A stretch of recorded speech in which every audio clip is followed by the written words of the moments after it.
Darkness was not merely the absence of light, it was an enemy, an invisible predator that crept through the ancient trees, waiting for the faintest sign of weakness. For the first human and his tribe, night was never rest, it was endurance. The sky hung heavy, shrouded in thick clouds. The fractured moonlight barely pierced the oppressive shadows. Far in the distance, a creature's shriek echoed through the valleys, a sound so sharp it felt like it split the earth itself. The world was still young, but it had no innocence, only hunger, only danger. The tribe huddled around a weak fire, a pathetic flicker of twigs and dry leaves gathered with bloodied hands. The warmth barely touched their skin, wrapped in animal hides. Each member of the tribe clung to silence as a shield. The wind moaned through cracks in the stone, carrying with it the scent of wet earth, rotting foliage, and blood. Always blood, as if to remind them, everything lived at the edge of death. The first human, unnamed, wordless, watched. His eyes did not simply see, they absorbed. He noticed the flight of birds at dusk, the way tree bark curved, how the ants marched, with purpose. Where others merely survived, he perceived patterns. His feet were cracked and torn, crusted with dried blood. Pain was constant, like breathing, but he did not complain. There were no words for it, only silence, and silence was survival. The tribe followed the old one, the elder, a man with clouded eyes and a voice like crushed stones. He interpreted the sky, the birds, the bones. He was the guide, the keeper of primitive order. Their way of life was movement, always fleeing cold, predators, or hunger. They had no home. The land itself was the enemy. Their food was roots, insects, the occasional rodent or bird snatched by luck. Bones were cracked with rocks to suck out the marrow, their richest prize. Water was a gamble, sometimes fresh and clear, other times tainted with the sickness of death. But the first human learned, by smell, by taste, by instinct. He knew things even if he did not know how he knew. Then came the scream. A child had vanished. A mother's wail tore through the forest like lightning. The tribe leapt to their feet, torches lit, but the darkness devoured everything. Shadows moved, shapes twisted. There was no sign, no trail. Only the first human dared to move alone into the night. He didn't ask, he didn't explain. He slipped silently into the forest. The mud was cold, the trees alive, with whispers, but he moved like he belonged. He felt the bent grass, the warmth of a trail. He listened with every inch of his skin. Hours passed, then a sound, a whimper. He found the child, and beside it, blood. Something had stalked them, but he had arrived. First he returned, carrying the child in his arms. The tribe stared in disbelief. Not a word, just firelight dancing across their stunned faces. And the fire, it burned higher that night. The first human had crossed an invisible threshold between fear and courage, between survival and understanding. And for the first time, the night seemed smaller than him. Dawn arrived without warmth. The sky bled pale gray as the first light touched a forest still soaked in dew and dread. Though the child had been saved, something else had shifted in the shadows of the tribe's mind. Not relief, not gratitude, but fear. They didn't speak of it, they didn't have the words, but their silence screamed. The first human had returned with the child alive, alone. He had gone into the dark and come back. No one had ever done that at first. There were no words, only glances. Then came the murmurs. Then the distance. The elder, guardian of tradition, sat before the fire with his stone staff planted in the soil. His eyes, once clouded by age, now narrowed with suspicion. The tribe watched him, they always did, and he looked at the first human with a warning etched in his bones. The act of saving the child had broken a sacred pattern. The first human had acted alone, outside the tribe, outside the circle, and in this world, what stood outside was dangerous that morning. The elder drew a line in the dirt with his staff, simple, final, a boundary. On one side, the tribe, on the other, him. The first human stood motionless. He did not understand the words the elder muttered, but he understood the meaning. When his offering of wild berries was refused, his hand was slapped away when he tried to help. The other hunters turned their backs. The women gathered their children when he approached. Even the children, those he once played with, now looked at him with wide, silent eyes. The first human had seen the dark and returned with power. And power terrified them. By dusk, it was no longer unspoken. The tribe cast him out.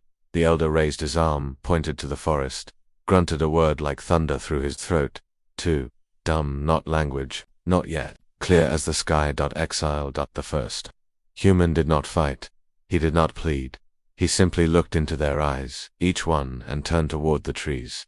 There was no fire waiting, no food, no safety, only wind, and cold, and predators. But he walked forward not as an outcast, but as something else, something new.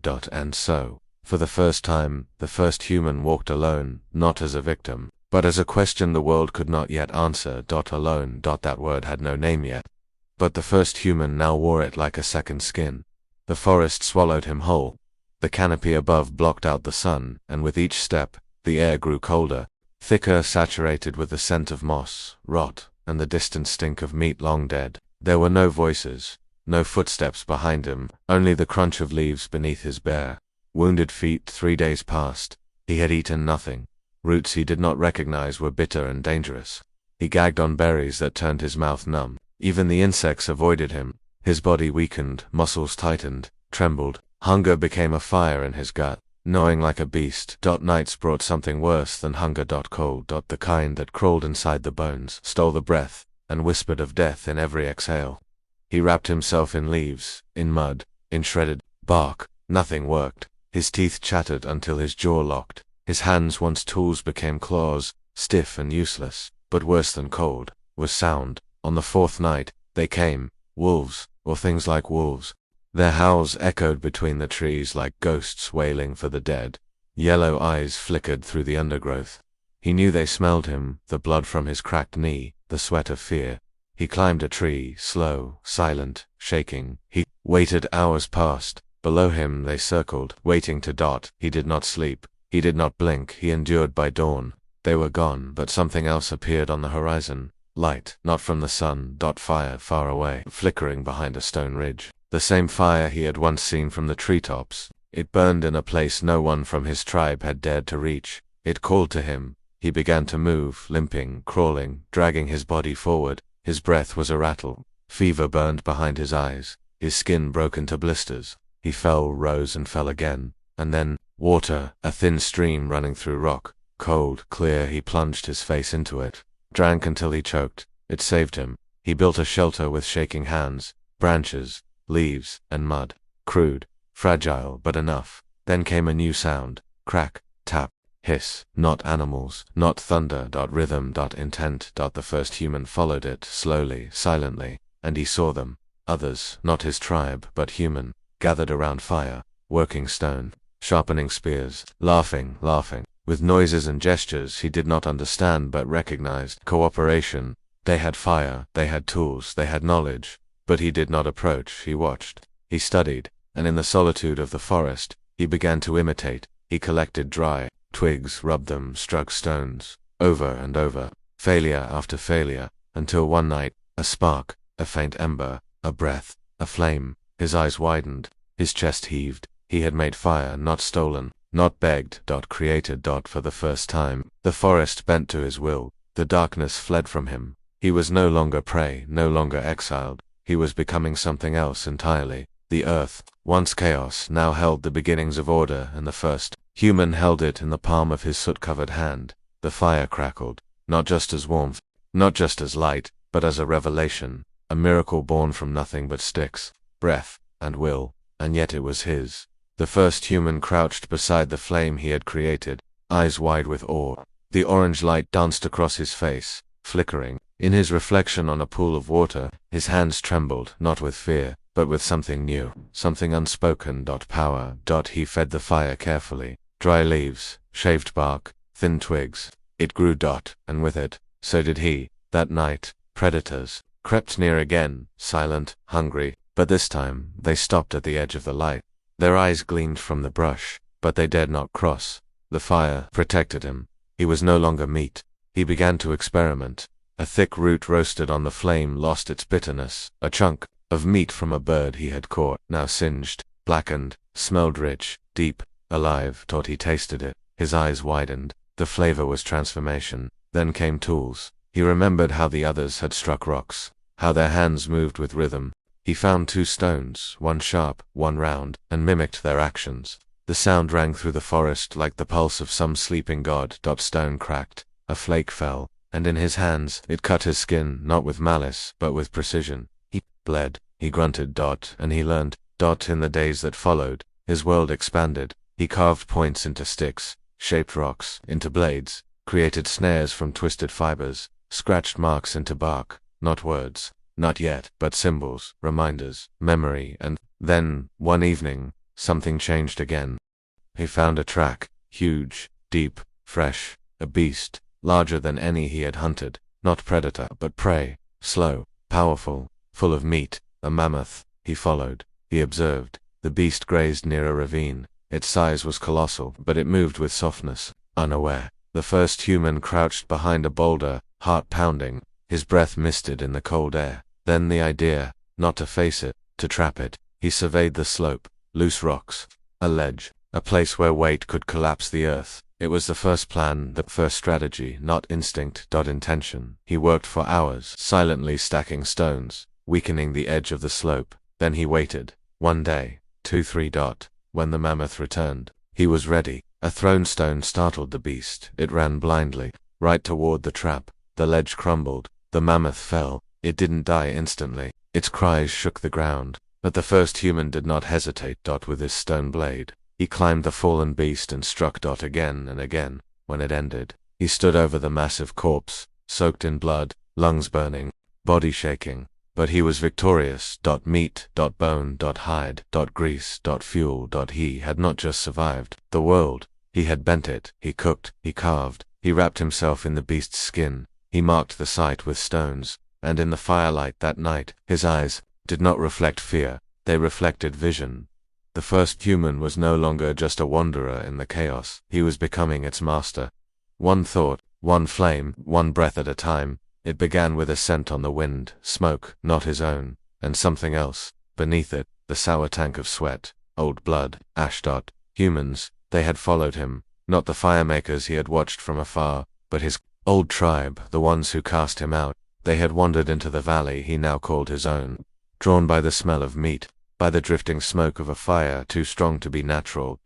Drawn by him, the first human stood on a ridge, cloaked in mammoth hide, spear in hand, hair thick with soot and mud. Below, the tribe moved, gaunt, slow, cold, desperate. They were dying, and they saw what he had become. Their eyes were full of fear, not for the beasts of the forest, not for the dark, but for him. He was not one of them anymore. He had changed. He had evolved. They came closer, careful, unsure. The elder stepped forward, staff in hand, voice trembling. He made the same gesture as before, the mark of exile. But this time, his hand shook. The first human did not move. He simply watched. Then one of the hunters, younger, proud, stepped forward. He saw the tools, he saw the fire, he saw the carcass of the mammoth.